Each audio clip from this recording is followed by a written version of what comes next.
Hello दोस्तों, आप सभी का स्वागत है समसामयिक घटना चक्र के ऑनलाइन प्लेटफॉर्म पर। मैं मोहित आप सभी के बीच उपस्थित हूं। आज अपने इस वीडियो में बात करेंगे 23 और 24 अप्रैल के महत्वपूर्ण करंट अफेयर। कल किसी कारणवश क्लास आ नहीं पाई थी, आज इस क्लास को हम लोग कवर करेंगे। इसी वजह से इसमें 23 और 24 दोनों दिन को करंट अफेयर को समाहित किया गया है। यहाँ पर देखा जाए तो ये क्लास जो होती है Dainik Jagran, the Hindu, Indian Express, DD News, PIB, ANI, Akashvani तथा अन्य विभिन्न पत्र पत्रिकाओं से लिए गए जो महत्वपूर्ण खबर होते हैं उनको समाहित करते हुए डेली शाम को 7:30 बजे आपके समक्ष प्रस्तुत किया जाता है।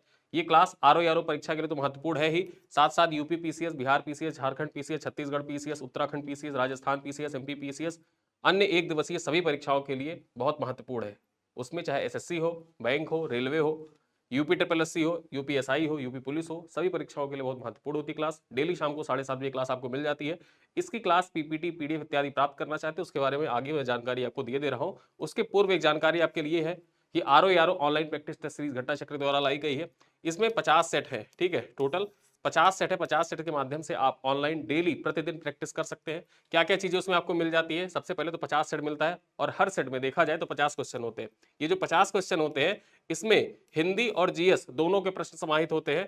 यहां पर 15 प्रश्न हर सेट में हिंदी के होते हैं और 35 प्रश्न प्रत्येक सेट में देखा जाए तो किसके हैं? प्रत्येक सेट में 35 प्रश्न जो है वो जीएस के हैं। जीएस का जो सेक्शन है उसमें करंट अफेयर को रीजनिंग को भी समाहित किया गया, यानी कि यहाँ पर हर सेट में 4 क्वेश्चन करंट अफेयर के भी हैं और 2 क्वेश्चन रीजनिंग के भी हैं।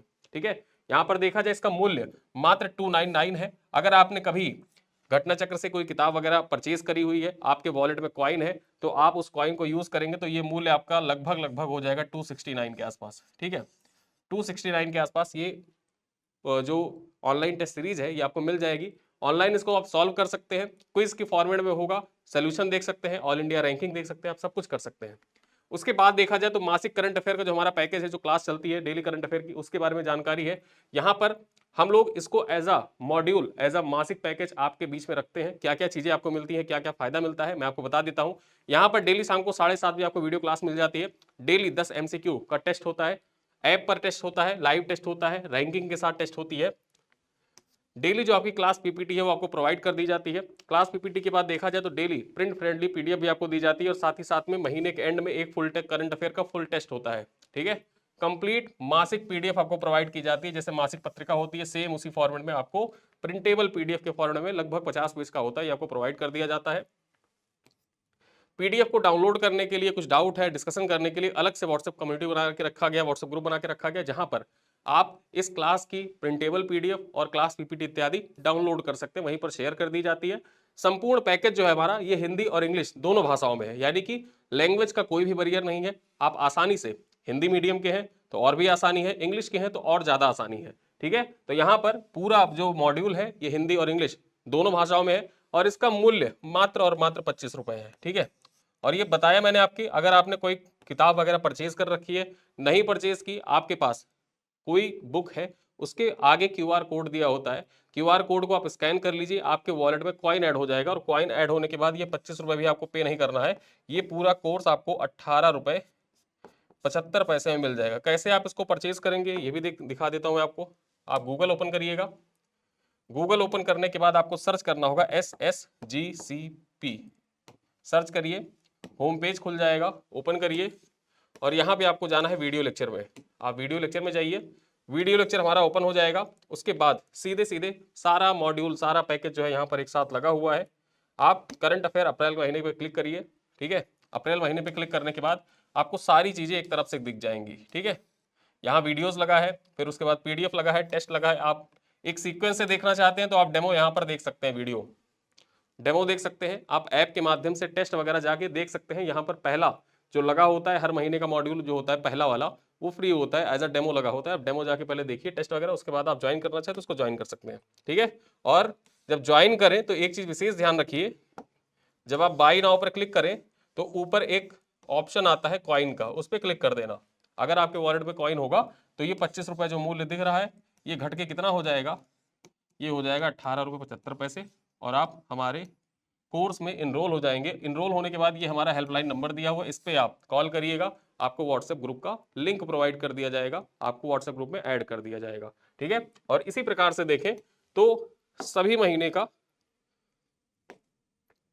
इसी प्रकार से अगर हम देखें तो मार्च महीने का भी सेम प्रोसेस है। ठीक है, सेम प्रोसेस है मार्च महीने का।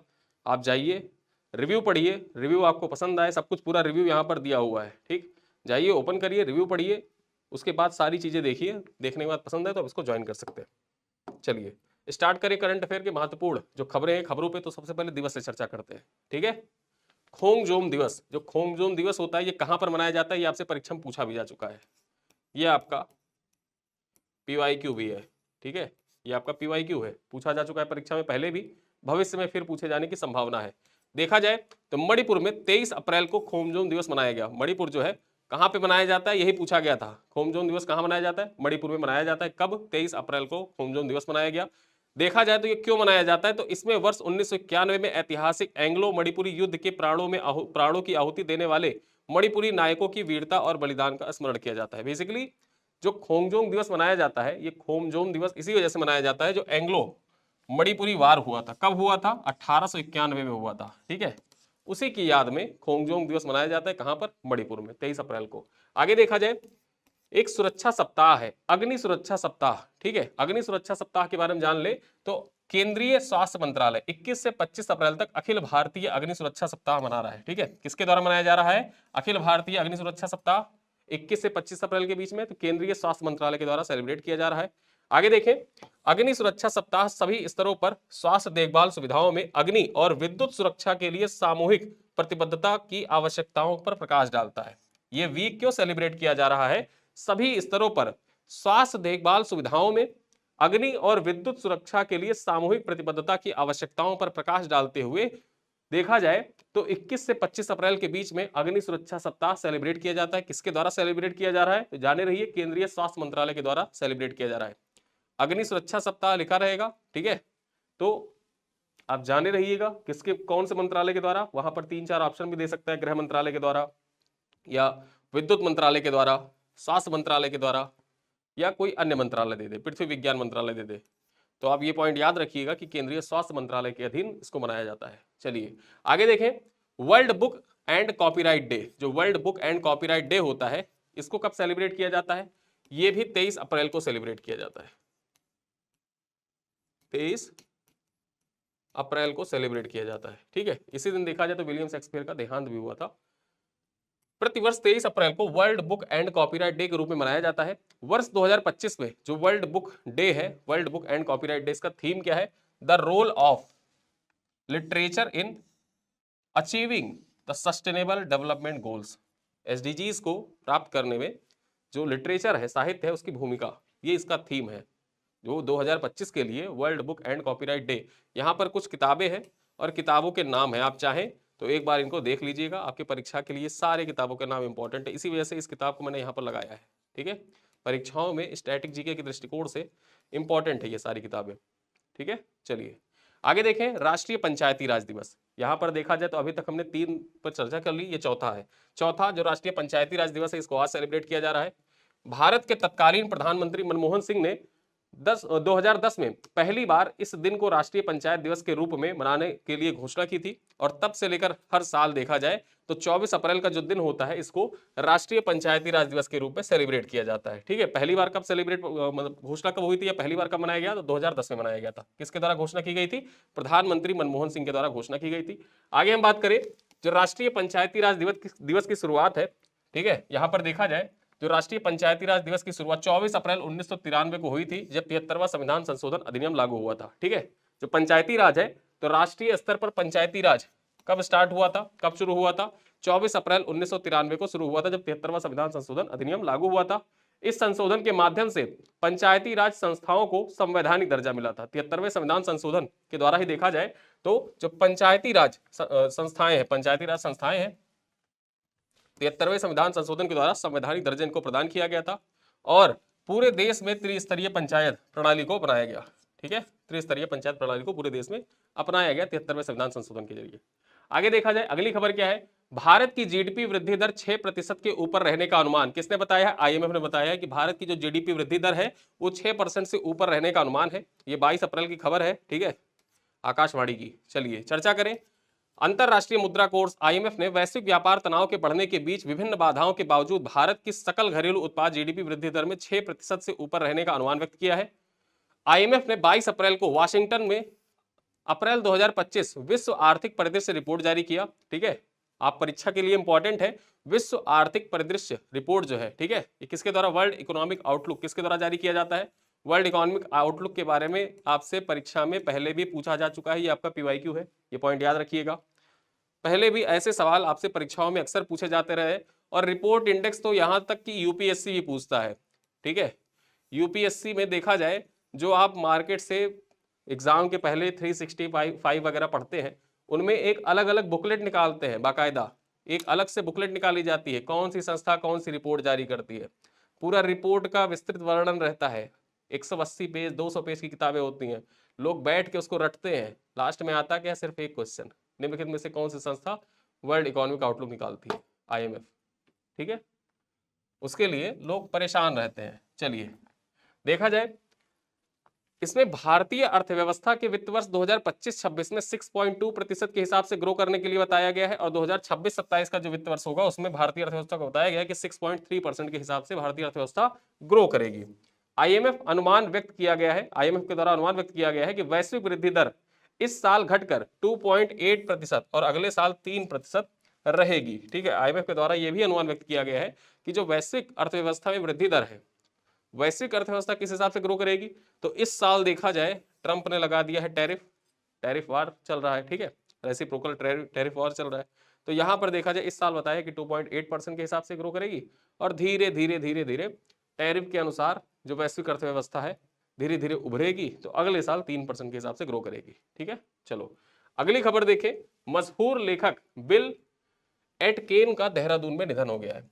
ठीक है, देखा जाए तो स्कॉटिश मूल के भारतीय लेखक बिल एटकेन का 90 वर्ष की अवस्था में देहरादून में निधन हो गया है। उन्होंने 1972 में भारत की नागरिकता ग्रहण कर ली थी। ठीक है, देखा जाए तो बिल एटकेन ये स्कॉटिश मूल के व्यक्ति थे, स्कॉटलैंड के रहने वाले थे, लेकिन इन्होंने 1972 में भारत की नागरिकता ग्रहण कर ली थी। ये पॉइंट याद रखिएगा कि 1972 में भारत की नागरिकता ग्रहण कर ली थी। इनकी कुछ प्रमुख कृतियां हैं, कौन कौन सी, the Nanda Devi Affairs, Reading the Range, Branch Line to Eternity, Footloose in Himalayas. और फुटलूज इन हिमालयास ये आपकी परीक्षा में पूछा जा चुका है, ये किताब आपकी परीक्षा में पूछा जा चुका है, ये आपका पीवाईक्यू है।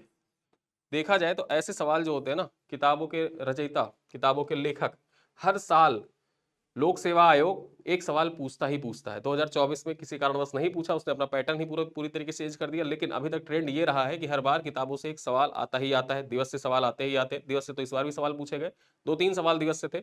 तो देखा जाए, किताबें आपकी परीक्षा के लिए इंपॉर्टेंट हो जाती हैं। किताबों से संबंधित जो सवाल होते हैं वो आपकी परीक्षाओं के लिए महत्वपूर्ण है। कौन कौन सी किताबें इनके द्वारा लिखी गई हैं आप एक बार देख लीजिए, बाकी आप PDF जब रिवाइज करेंगे तो उसमें आप हाईलाइट करके रखिएगा। चलिए आगे देखें, संस्कृत विद्वान डॉक्टर प्रभाकर आपटे का थाने में निधन हो गया है। ठीक है, थाने में देखा जाए तो प्रभाकर आपटे का निधन हो गया है। प्रख्यात संस्कृत विद्वान डॉक्टर प्रभाकर पांडुरंग आपटे का 92 वर्ष की अवस्था में महाराष्ट्र के थाने में निधन हो गया है। प्रभाकर आपटे को पंचरात्र आगम पर उनकी विशेषज्ञता और संस्कृत साहित्य, मंदिर वास्तुकला, धर्मशास्त्र के क्षेत्र में उनके काम के लिए जाना जाता है। ठीक है, वो पेशे से एक प्रशिक्षित वकील थे, पेशे से देखा जाए तो वकील थे, लेकिन जो पंचरात्र आगम है, इनको बेसिकली पंचरात्र आगम पर उनकी विशेषज्ञता के लिए जाना जाता था। साथ ही साथ संस्कृत साहित्य, मंदिर वास्तुकला जो होती थी, धर्मशास्त्र के क्षेत्र में उनके द्वारा किए जाने वाले जो महत्वपूर्ण कार्य हैं, इन कार्यों के लिए प्रभाकर आपटे को जाना जाता था। चर्चा कर ले, उन्होंने मध्य प्रदेश स्थित धार के राजा, जो राजा भोज थे, राजा भोज, आप कहावत सुनते होंगे, कहां राजा भोज कहां गंगू तेली। ठीक है, तो जो राजा भोज थे, राजा भोज के द्वारा भारतीय वास्तुकला पर 11वीं शताब्दी में लिखित ग्रंथ, क्या नाम था, समरांगण सूत्र। ठीक है, समरांगण सूत्रधार, समरांगण सूत्रधार किसके द्वारा लिखी गई है, तो ये धार के राजा थे,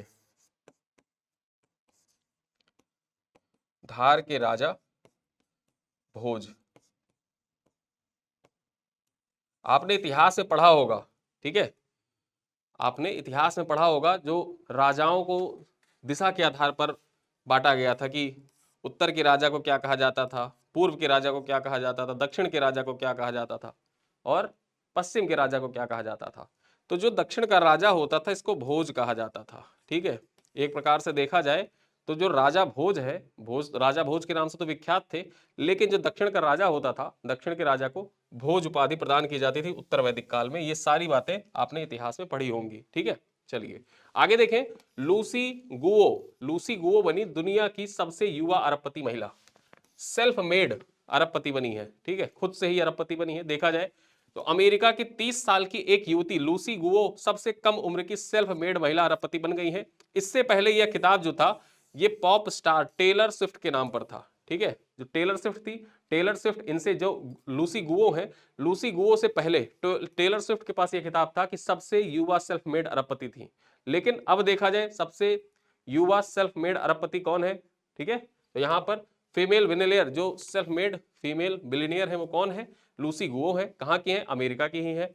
चर्चा कर ले, फोर्ब्स के अनुसार 30 वर्षीय लूसी की कुल संपत्ति 1.3 बिलियन डॉलर है और 35 वर्षीय टेलर स्विफ्ट की कुल संपत्ति कितना है, 1.6 बिलियन डॉलर है।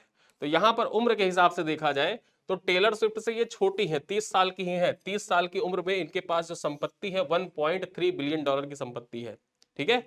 आगे देखें, लूसी एक एआई स्टार्टअप की संस्थापक है। इनके स्टार्टअप का नाम क्या है, स्केल एआई, स्केल एआई, ठीक है। स्केल एआई के संस्थापक कौन है, लूसी गुओ है, लूसी गुओ, जिसकी स्थापना कब हुई थी, जो ये एआई स्केल है, एआई स्केल जो स्टार्टअप है इसका प्रारंभ कब हुआ था, तो 2016 में इसका प्रारंभ किया था इन्होंने, ठीक है। और इसी स्टार्टअप के चलते देखा जाए तो ये दुनिया की सबसे कम उम्र की सेल्फ मेड बिलियनियर है, ठीक है। चलिए आगे बात करें, हरियाणा की पहली बालिका पंचायत फतेहाबाद के बारसेन गांव में गठित की गई। हरियाणा की पहली बालिका पंचायत है ये, कहां पे गठित की गई है, फतेहाबाद के बारसेन गांव में। चर्चा कर ले, हरियाणा में लड़कियों को सशक्त बनाने की एक पहल के रूप में पहली बार बालिका पंचायत का गठन फतेहाबाद के जिला परिषद के बारसेन गांव में किया गया है, ठीक है। इसके बाद जिले के प्रत्येक गांव में बालिका पंचायत का गठन किया जाएगा। यहां पर देखा जाए पायलट प्रोजेक्ट के तौर पर जो बारसेन गांव है, पायलट प्रोजेक्ट के तौर पर हरियाणा के जो बारसेन गांव है यहां पर बालिका पंचायत का गठन हुआ पहली बार। इसके बाद क्या होगा, ये पंचायत सफल रही। यहां पर जैसे सरपंच होता है ना, गांव होता है, गांव में पंचायत होती है तो एक सरपंच होता है, फिर उसके बाद कुछ लोग पंच होते हैं। यहाँ भी छोटी छोटी जो बालिकाएं हैं उन बालिकाओं के बीच में एक को सरपंच चुना गया, अन्य बालिकाओं को देखा जाए तो पंच चुना गया। वो आपस में जो बालिकाओं से संबंधित मुद्दे हैं उन मुद्दों पर वो आवाज उठाएंगी और जिस प्रकार से पंचायत होती है जागरूकता फैलाने का कार्य वो करेंगी, ठीक है। इसके बाद क्या होगा कि इसके बाद जो फतेहाबाद डिस्ट्रिक्ट है, फतेहाबाद डिस्ट्रिक्ट के हर गांव में बालिका पंचायत का गठन किया जाएगा जो बेटियों के हित में काम करेगी। बालिका पंचायतों का गठन करने के लिए जिला परिषद के मुख्य उद्देश्य क्या है, बेटी बचाओ बेटी पढ़ाओ अभियान और लिंग समानता को बढ़ावा देना, ठीक है। यहां पर देखा जाए तो इस बालिका पंचायत के गठन के पीछे मुख्य उद्देश्य ही यही है कि बेटी बचाओ बेटी पढ़ाओ अभियान को सफल बनाना तथा लिंग समानता जो है इसको बढ़ावा देना। चलिए अगली खबर पर चर्चा करें। अगली खबर क्या है, उत्तर प्रदेश स्पेशल के दृष्टिकोण से महत्वपूर्ण है। यूपी में पेड़ों को क्यूआर कोड से दी पहचान, ठीक है, यूपी ने पेड़ों को क्यूआर कोड से पहचान दी है। चर्चा कर ले, पर्यावरण संरक्षण, ठीक है, पर्यावरण संरक्षण में बच्चों की भागीदारी बढ़ाने और प्रकृति के प्रति जिम्मेदारी का भाव विकसित करने के लिए उत्तर प्रदेश सरकार पेड़ों को उनकी पहचान और उपयोगिता के बारे में जानकारी देने के लिए क्यूआर कोड का उपयोग कर रही है, ठीक है। तो कौन सी सरकार है जो बच्चों को पेड़ों के विषय में जानकारी देने के लिए हर पेड़ के ऊपर क्यूआर कोड चिपका दिया है, बच्चे जाएं क्यूआर कोड को स्कैन करें, उस पेड़ के बारे में सारी जानकारी कि कौन सा पेड़ है, क्या क्या उसके लाभ हैं, ऑक्सीजन कितना देता है, क्या उसके आयुर्वेदिक लाभ हो सकते हैं, औषधीय गुण क्या है उस पेड़ के, ये सारी चीजें पेड़ों के मतलब क्यूआर कोड के माध्यम से बच्चों को पता चलता रहेगा। तो ऐसी पहल किस राज्य सरकार के द्वारा शुरू की गई है, उत्तर प्रदेश राज्य सरकार के द्वारा ये पहल शुरू की गई है। यहां पर देखा जाए इस तकनीकी के माध्यम से बच्चे पेड़ों को स्कैन करके उनकी विशिष्ट विशेषताओं जैसे कि प्रकार, उपयोगिता, संरक्षण के महत्व के बारे में जानकारी प्राप्त कर सकते हैं। बच्चों के देखा जाए तो पर्यावरण संरक्षण से बच्चों को जोड़ने के लिए उत्तर प्रदेश सरकार के द्वारा शुरू की गई ये एक अनूठी पहल है। चलिए अगली खबर पर चर्चा करें। जो ISSF विश्व कप हुआ था, मैंने आपको बताया था कि ये 2 चरणों में आयोजित हुआ। पहला चरण जो था ये कहां पर, ये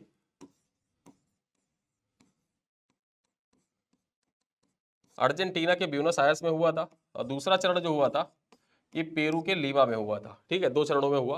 पहले चरण में देखा जाए तो भारत का दूसरा स्थान था, लेकिन जो दूसरा चरण था पेरू के लीमा में इसमें भारत का रहा तीसरा स्थान। ठीक है, तो वही बताया गया है कि आईएसएसएफ विश्व कप निशानेबाजी में भारत ने 2 स्वर्ण सहित 7 पदक जीतकर हासिल किया तीसरा स्थान। चर्चा कर लें, पेरू के लीमा में आईएसएसएफ विश्व कप निशानेबाजी में भारत ने 2 स्वर्ण, 4 रजत और 1 कांस्य सहित कुल 7 पदक लेकर तीसरा स्थान हासिल किया है। अमेरिका ने भी इसी टूर्नामेंट में 7 पदक जीते हैं। ठीक है, अमेरिका ने भी 7 पदक जीते हैं, लेकिन स्वर्ण पदक जो थे, स्वर्ण पदक की संख्या भारत से उसके ज्यादा थे। इसी वजह से देखा जाए तो तालिका में उसको दूसरा स्थान प्राप्त हुआ है। चीन जो है 4 स्वर्ण, 3 रजत और 6 कांस्य पदक के साथ में पहले नंबर पर है। ठीक है, चीन जो है, चीन के पास 4 स्वर्ण है और 4 स्वर्ण के साथ चीन नंबर 1 पर रहा। अमेरिका जो है, अमेरिका नंबर 2 पर रहा और भारत 1 स्वर्ण पाकर नंबर 3 पर रहा। ठीक है, इस सत्र में निशानेबाजी का यह दूसरा विश्व कप है। इससे पहले ब्यूनस आयर्स में भारत ने 4 स्वर्ण, 2 रजत और 2 कांस्य सहित 8 पदक जीतकर दूसरे स्थान पर रहा था। ठीक है, तो यहां पर जो पॉइंट टेबल है, पॉइंट टेबल आपकी परीक्षा के लिए इंपॉर्टेंट हो जाता है। आईएसएसएफ विश्व कप जो है निशानेबाजी विश्व कप होता है और निशानेबाजी विश्व कप से संबंधित सवाल आपकी परीक्षाओं में पहले भी पूछे जाते रहे हैं और भविष्य में फिर पूछे जाएंगे। इसी वजह से देखा जाए तो ये पॉइंट आपकी परीक्षा के दृष्टिकोण से इंपॉर्टेंट हो जाता है। पॉइंट टेबल जरूर याद रखिएगा। चलिए आगे देखें, विश्व बैंक ने भी घटाया विकास दर का अनुमान। जो विश्व बैंक है, विश्व बैंक के द्वारा भी जो भारत की विकास दर है, जीडीपी ग्रोथ है, उसको घटा दिया गया है। यहां पर देखें तो विश्व बैंक ने बुधवार को वैश्विक आर्थिक कमजोरी और नीति अनिश्चितता के बीच चालू वित्त वर्ष 2025-26 के लिए भारत का वृद्धि दर अनुमान जो है इसको 0.4% घटाकर 6.3% कर दिया है। विश्व बैंक के द्वारा कितना गया है? 6.3 कर दिया गया है, 6.3% कर दिया गया है। ठीक है, कब किया गया? ये कल की खबर है, अमर उजाला में आया हुआ था। तो यहां पर देखा जाए 23 अप्रैल, ठीक है, 2025 को ये वैश्विक आर्थिक कमजोरी और नीति अनिश्चितता के बीच में देखा जाए तो इसी के बीच में जो भारत की जीडीपी ग्रोथ है 2025-26 के लिए 2000, ठीक है, यहाँ पर 2025-26 के लिए जो अनुमान है 0.4% घटाकर कितना कर दिया, 6.3% कर दिया गया है। ठीक है, ये कल रिपोर्ट जारी हुई थी और कल रिपोर्ट जारी हुई है, आज के न्यूज़पेपर में ये खबर आई थी। यहाँ पर देखा जाए तो अन्य से तुलना भी कर लें। आप ये लिस्ट जरूर याद रखिएगा, जो आपके सामने लिस्ट मैं बताने जा रहा हूँ कि किसने कितना कितना निर्धारित किया है। ठीक है, वैश्विक रूप से तो इन एजेंसियों ने भी 2025-26 के लिए घटाया भारत का अनुमान। वर्ल्ड बैंक क्या कह रहा है कि भारत की जो जीडीपी ग्रोथ है वो 6.3% के हिसाब से होगी। आईएमएफ क्या कह रहा है? आईएमएफ के बारे में मैंने शुरू में ही बता दिया, ये कह रहा है 6.2% के हिसाब से भारत की जो जीडीपी है ग्रो करेगी। ओईसीडी कह रहा है कि भारत की जीडीपी 6.4 के हिसाब से ग्रो करेगी। वहीं पर जो फिच रेटिंग है ये भी कह रहा है 6.4 के हिसाब से ग्रो करेगी। उसके बाद S&P कह रहे हैं, ठीक है, S&P क्या कह रहा है? 6.5 के हिसाब से ग्रो करेगी और मूडीज कह रहा है कि भारत की जीडीपी 6.1% के हिसाब से ग्रो करेगी। यानी कि देखा जाए तो एक औसत हमको डाटा पता चलता है कि जो भारत की जीडीपी बताई जा रही है वो 6.1 से लेकर 6.5 के बीच में बताई जा रही है। ठीक है, 6.1 से लेकर 6.5 के बीच में बताई जा रही है कि इसी बीच में भारत की अर्थव्यवस्था ग्रो करेगी। चर्चा करें पिछले अनुमान में वित्त वर्ष 2025-26 के लिए भारत की जीडीपी ग्रोथ जो बताई गई थी वो कितना था? 6.7% बताया गया था और इसी को 0.4% घटा के कितना कह दिया गया है? अब कितना कह रहा है वर्ल्ड बैंक? ये 6.3 के हिसाब से इंडिया की अर्थव्यवस्था जो है, जीडीपी है, वो ग्रो करेगी। विश्व बैंक ने अपने द्विवार्षिक क्षेत्रीय दृष्टिकोण में कहा है कि भारत में वित्त वर्ष 2024-25 में वृद्धि निराशाजनक रही, क्योंकि निजी निवेश में धीमी वृद्धि हुई है और सार्वजनिक पूंजीगत वे जो है सरकारी लक्ष्यों को पूरा नहीं कर सके हैं। यहाँ पर 2024-25 की बात की जा रही है कि 24-25 में जो भारत की जीडीपी ग्रोथ जिस हिसाब से रहनी चाहिए थी उस हिसाब से जीडीपी ग्रोथ हो नहीं पाया है। लेकिन इस बार देखा जाए तो जीडीपी 6.3% के हिसाब से, पहले बताया कि 6.7 के हिसाब से ग्रो कर जाएगी, लेकिन जब रेसिप्रोकल टैरिफ वगैरह लगना स्टार्ट हुआ तो उसके बाद इसने अपनी वर्ल्ड बैंक ने अपना जो अनुमान था उसको घटा दिया। कितना कर दिया? 6.3% कर दिया।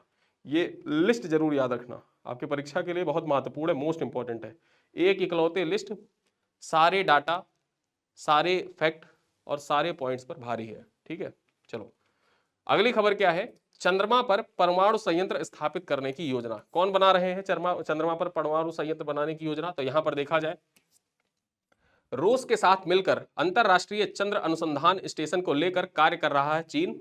इसे ऊर्जा प्रदान करने के लिए चंद्रमा पर एक परमाणु संयंत्र बनाने का विचार कर रहा है। ठीक है, रूस और चीन जो है ये चंद्रमा पर एक परमाणु संयंत्र स्थापित करना चाहते हैं, जिससे होगा क्या कि जो अपना ये लोग अपना चंद्र स्टेशन बना रहे हैं, अंतरराष्ट्रीय चंद्र अनुसंधान स्टेशन जो बना के तैयार करना चाह रहे हैं दोनों लोग, चीन और रूस मिलकर, उसमें जो ऊर्जा, ठीक है, की जरूरतें हैं उसको पूरा करने के लिए ये लोग बेसिकली चंद्रमा पर चाहते हैं कि हम एक प्लांट बना दे, परमाणु संयंत्र बना दे। आगे हम चर्चा कर लें, चीन का लक्ष्य है 2030 तक एक प्रमुख अंतरिक्ष शक्ति बनना है और अंतरिक्ष यात्रियों को चंद्रमा पर उतारना है। 2030 तक चीन चाहता है कि हम चंद्रमा पर अंतरिक्ष यात्रियों को प्रॉपर लैंड करा पाए, और इससे क्या हो जाएगा कि देखा जाए तो ये चीन जो है वो 2030 तक चाहता है कि अंतरिक्ष के क्षेत्र में हम लोग अमेरिका से भी आगे निकल जाए, अग्रणी बन जाए। और जब परमाणु संयंत्र स्थापित कर देंगे तो जाहिर सी बात है आगे निकल ही जाएंगे कि चंद्रमा पर परमाणु संयंत्र बनाना बहुत बड़ी बात होती है।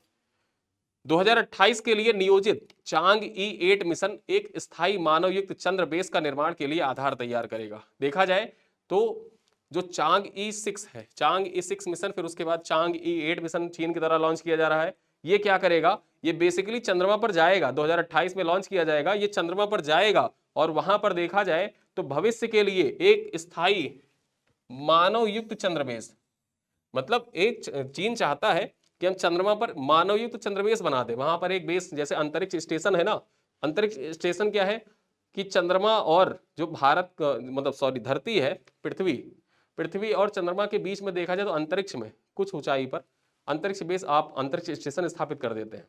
लेकिन चीन चाह रहा है कि हम चंद्रमा पर ही बेस स्थापित कर दें, चंद्रमा पर कोई प्लाट ले ले, जगह कब्जा कर ले और कब्जा करने के बाद वहां अपना बेस बना दे, वहां पर एक व्यक्ति पर मतलब एक व्यक्ति या एक टीम हमेशा उपलब्ध रहे, लोग हमारे आते जाते रहे, हम वहां पर जो प्रोग्राम हमको संचालित करना है, अन्वेषण जो करना है, खोजबीन अनुसंधान करना है, वो हम करते रहें, ये चीन चाहता है। ठीक है, और उसके लिए देखा जाए तो 2028 में जो चांग E8 मिशन है ये चीन के स्थायी मानवयुक्त चंद्रबेस के लिए एक आधार तैयार करेगा।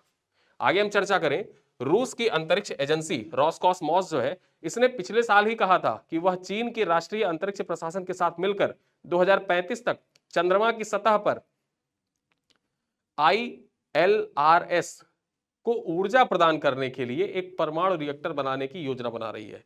यानी कि 2035 तक परमाणु रिएक्टर भी तैयार कर दिया जाएगा। ठीक है, 2030 तक देखा जाए तो प्रमुख अंतरिक्ष शक्ति बन जाएगा, चंद्रमा पर अपने व्यक्तियों को भेजना स्टार्ट कर देगा, उतारना शुरू कर देगा, और यहाँ पर चांग E8 मिशन जो 2028 में लॉन्च किया जाएगा वो एक आधार तैयार कर देगा भविष्य के लिए कि वहां पर चंद्रमा पर बेस तैयार कर दिया जाए। अब बेस तैयार कर दिया जाएगा तो उसको प्रॉपर जो सप्लाई है एनर्जी की वो भी चाहिए होगी। अब एनर्जी सप्लाई के लिए 2035 तक देखा जाए तो सॉरी रूस और चीन ये दोनों मिलकर परमाणु रिएक्टर भी बना के तैयार कर देंगे। चलिए अगली खबर पे चर्चा करें। अगली खबर है यशोभूमि में मील पोल इंडिया का आगाज हुआ है। मील पोल इंडिया का आगाज यानी कि मील पोल इंडिया जो है इसका आयोजन कहां पर किया गया, इसका आयोजन हो रहा है यशोभूमि में, जो India international convention centre Yashobhoomi है वहीं पर मील पोल इंडिया का आयोजन किया जा रहा है। चर्चा कर ले, मील पोल इंडिया 2025 के दूसरे संस्करण का आगाज 23 अप्रैल को यशोभूमि जो इंडिया इंटरनेशनल कन्वेंशन सेंटर है यहीं पर हो रहा है। ठीक है, हुआ है। यह अंतरराष्ट्रीय आयोजन भारत और फ्रांस के गृह मंत्रालयों के संयुक्त तत्वाधान में inter ads exhibition private limited जो भारत का है, साथ ही साथ कॉम एक्सपोमियम जो फ्रांस का है, इसकी तरफ से आयोजित किया गया। यानी कि जो मिलपोल इंडिया है इसका आयोजन किसके द्वारा किया जा रहा है, तो इसका आयोजन जो हो रहा है ये भारत और फ्रांस, भारत और फ्रांस दोनों मिलकर इसका आयोजन कर रहे हैं। ठीक है, आगे चर्चा करें, ये 3 दिवसीय एक्सपो 25 अप्रैल तक चलेगा। ठीक है, यहां पर देखा जाए 25 अप्रैल तक, 23 से शुरू हुआ है, 23, 24, 25 3 दिन चलेगा। और इस कार्यक्रम का उद्देश्य क्या है, तो इस कार्यक्रम का उद्देश्य आंतरिक सुरक्षा और रक्षा सहयोग को बढ़ावा देना है। दोनों देशों के बीच, भारत और फ्रांस के बीच में जो आंतरिक सुरक्षा है, दोनों देश एक दूसरे का सहयोग करेंगे, आंतरिक सुरक्षा को किस प्रकार से डेवलप किया जा सकता है और आपसी जो रक्षा सहयोग हो उसको किस प्रकार से बढ़ावा दिया जा सकता है, ये सब हम लोग जो मिलपोल इंडिया है जिसका आयोजन यशोभूमि में किया जा रहा है उसी में हम लोग डिस्कस करेंगे। ठीक है, चलो आगे देखें। भारतीय ग्रैंड मास्टर हम्पी ने फिडे ग्रां पी शतरंज की खिताब जीत लिया है। जो फिडे का ग्रां पी शतरंज है इसका खिताब जीत लिया है। चर्चा कर ले, भारतीय ग्रैंड मास्टर कोनोरू हम्पी ने 23 अप्रैल को फिडे महिला ग्रैंड प्रिक्स 2024-25 का पुणे चरण का खिताब जीतकर एक और बड़ी उपलब्धि अपने नाम कर ली है। कोनोरू हम्पी और चीन के झू जिनर, ठीक है, दोनों ने टूर्नामेंट के अंत में 7-7 अंक अर्जित किए, लेकिन बेहतर ट्राई ब्रेकर स्कोर के चलते कोनोरू हम्पी जो रहा, कोनोरू हम्पी के नाम पर ये खिताब रहा। ठीक है, दोनों ने 7-7 अंक हासिल किए थे, लेकिन बेहतर टाई ब्रेकर स्कोर देखा जाए, टाई ब्रेक स्कोर जो था, इसमें बेहतर प्रदर्शन किसका था? कोनोरू हम्पी का था। इसी वजह से जो ये खिताब है महिला फिडे ग्रां प्रिक्स 2024-25 का पुणे चरण, ये किसके नाम रहा? कोनोरू हम्पी के नाम रहा। ठीक है, आगे चर्चा कर ले। अंतिम राउंड में हम्पी ने बुल्गारिया की नुरगियुल सिल्मोवा को पराजित किया। वहीं पर जो चीन की है झू जिनर, इन्होंने रूस की पोलिना सुवालोवा को पराजित किया। किसको? पोलिना सुवालोवा। कहां की खिलाड़ी है? ये रूस की खिलाड़ी है, चेस की खिलाड़ी है। 2-4 चेस के खिलाड़ियों का नाम आपको हमेशा याद होना चाहिए। कभी भी परीक्षा में पूछ सकता है कि निम्नलिखित में से कौन चेस नहीं खेलते या कौन चेस खेलते हैं, तो महिलाओं में तो याद ही रखिए, ये झू जिनर जो है ये कहाँ की है? चीन की है। ठीक है, उसके बाद नाम याद कर लो, पोलिना सुवालोवा कहाँ की है? रूस की है, चेस खिलाड़ी है। बुल्गारिया की नुरगियुल सिल्मोवा, ठीक है, नुरगियुल सालिमोवा जो है ये कहाँ की है? नुरगियुल ये खिलाड़ी है बुल्गारिया की। और कोनोरू हम्पी के बारे में तो आप जानते ही होंगे, भारत की है। वैशाली भी है, ठीक है, वैशाली के वैशाली भारत की खिलाड़ी है। आज आगे देखें, आपकी परीक्षाओं के दृष्टिकोण से मोस्ट इंपॉर्टेंट, खासकर जो बिहार पीसीएस दे रहे हैं उनके लिए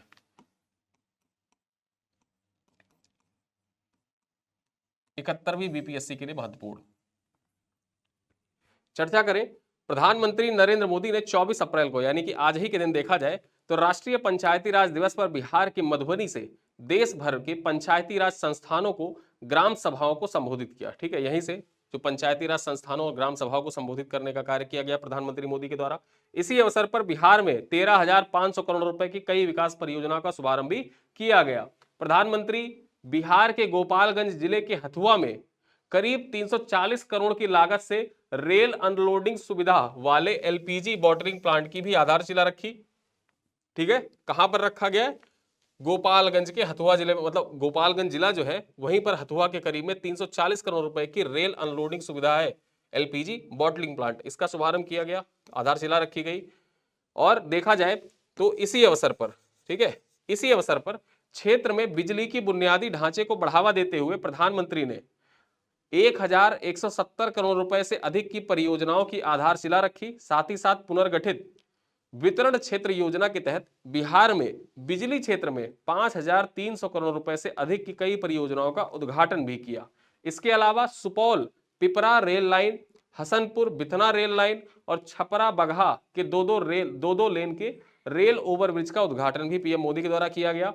देश भर में रेल संपर्क को बढ़ावा देने के लिए अपनी प्रतिबद्धताओं के अनुरूप प्रधानमंत्री सहरसा मुंबई के बीच अमृत भारत एक्सप्रेस को भी हरी झंडी दिखाकर रवाना किया है। ठीक है, जो अमृत भारत एक्सप्रेस है, ये पॉइंट याद रखिएगा, बीपीएससी के लिए बहुत महत्वपूर्ण है।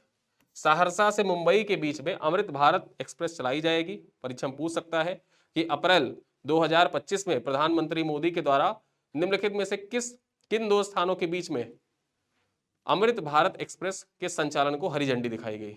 सहरसा से मुंबई के बीच में। ठीक है, आगे देखें, इसके अलावा बिहार के जयनगर और पटना के बीच नमो भारत रैपिड रेल को हरी झंडी दिखाया गया।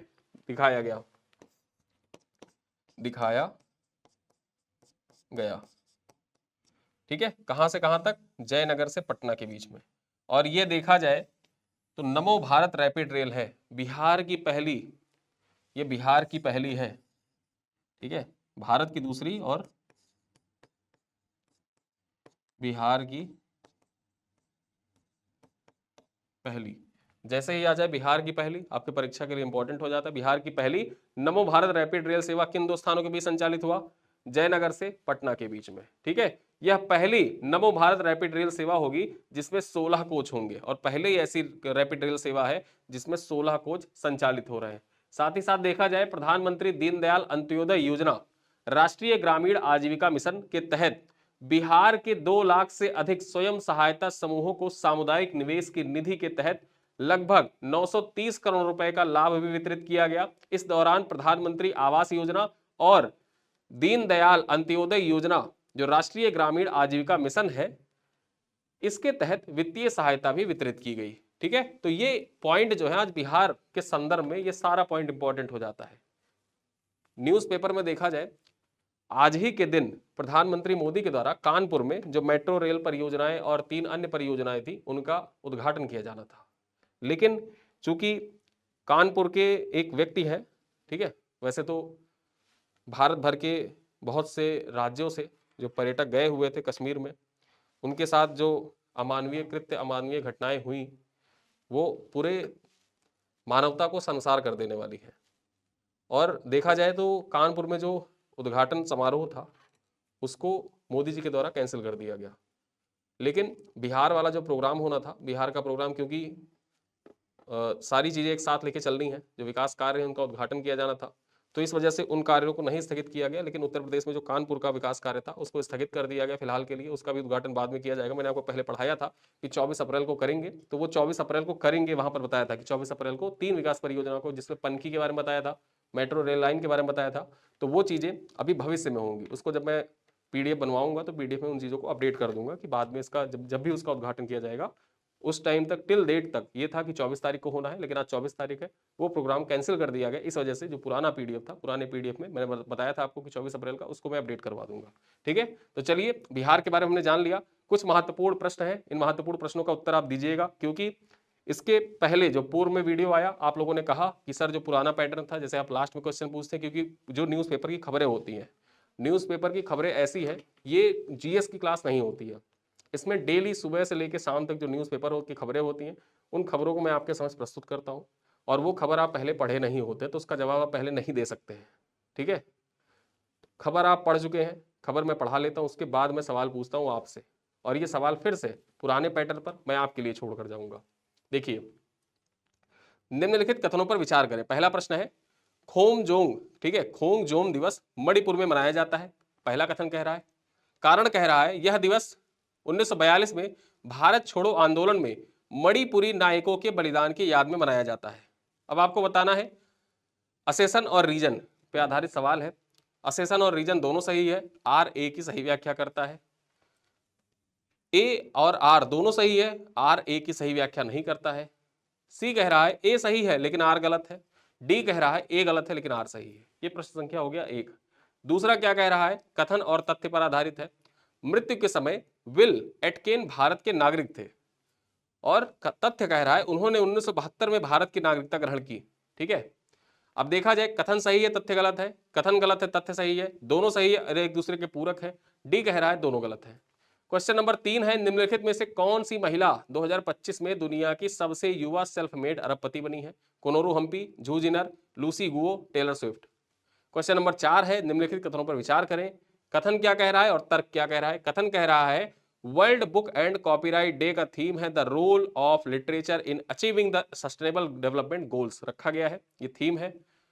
यह थीम साहित्य के सामाजिक दायित्वों को उजागर करता है, साहित्य के सामाजिक दायित्वों को उजागर करता है। अब आप बताइए, केवल कथन सही है, केवल तर्क सही है, दोनों सही है, तर्क कथन की व्याख्या करता है, और दोनों सही है पर तर्क कथन की व्याख्या नहीं करता है। बहुत अप्लाइड सा क्वेश्चन है, ठीक है, क्योंकि यहां पर सस्टेनेबल डेवलपमेंट गोल्स लिखा है और सामाजिक दायित्व भी लिखा हुआ है। तो अब व्याख्या कर रहा है या नहीं कर रहा है, ये आप बताइए कमेंट बॉक्स में, आपके लिए है। क्वेश्चन नंबर 5 क्या है, निम्नलिखित में से किस कारण भारत ने आईएसएसएफ विश्व कप में अमेरिका से नीचे स्थान प्राप्त किया? आईएसएसएफ विश्व कप जो पेरू में हुआ, इसमें अमेरिका से नीचे स्थान किस कारण से प्राप्त किया? कुल पदक कम थे, अमेरिका के पास ज्यादा कांस्य पदक थे, भारत के पास कोई रजत पदक नहीं था, या भारत ने स्वर्ण पदक कम जीते थे? अब आपको बताना है किस कारण से अमेरिका से नीचे रहा। क्वेश्चन नंबर 6 और आखिरी प्रश्न क्या है, मिलपोल इंडिया 2025 का आयोजन किस उद्देश्य से किया गया? जो मिलपोल इंडिया 2025 का आयोजन किया गया यशोभूमि में, आईआईसीएस में, इंडिया इंटरनेशनल कन्वेंशन सेंटर में, उसका आयोजन किस उद्देश्य से किया गया? एआई स्टार्टअप्स को बढ़ावा देने के लिए, निशानेबाजी को प्रमोट करने के लिए, अंतरिक्ष सुरक्षा और रक्षा सहयोग को बढ़ाने के लिए, आंतरिक सुरक्षा और रक्षा सहयोग को बढ़ाने के लिए, या साहित्य पुरस्कार देने के लिए? किस वजह से किया गया है बताइएगा। 4 प्रश्न है, चारों मतलब यहां पर देखा जाए 4 ऑप्शन है, 4 ऑप्शन में से कौन सा ऑप्शन सही है इसका उत्तर आप दीजिएगा। और 6 प्रश्न मैंने आपसे आज पूछे हैं, पुराने पैटर्न पर हम लोगों ने वापस मूव किया है, और ये पुराना पैटर्न ऐसे लगातार चलता रहेगा, क्योंकि लगभग 100 लोगों के मुझे मैसेज प्राप्त हुए और सबका विचार यही था कि सर पुराना पैटर्न ठीक था, क्योंकि करंट अफेयर जो है डेली का करंट अफेयर होता है, तो हम लोग पहले से करंट अफेयर पढ़े नहीं होते। क्यों? क्योंकि उसी दिन का करंट अफेयर होता है, इस वजह से हम पहले पढ़े नहीं होते। तो इस वजह से जो पुराना पैटर्न था कि पुराना पैटर्न पहले न्यूज़ को पढ़ेंगे, न्यूज़ पढ़ने के बाद क्वेश्चन को हम अटेम्प्ट करके जवाब देंगे। तो अब जवाब जरूर दीजिएगा, क्योंकि आप लोगों के जितने उत्तर आए, मैंने सवाल पूछा था उस दिन, जितना भी आप लोगों ने कमेंट बॉक्स में बताया, सब लोगों का विचार यही था कि सर पुराना पैटर्न, पुराना पैटर्न। तो जब पुराना पैटर्न, तो पुराने पैटर्न पे जवाब आप दीजिएगा जरूर से। ठीक है, इसी के साथ वीडियो खत्म करता हूँ, मिलते हैं अगली क्लास में, तब तक के लिए धन्यवाद।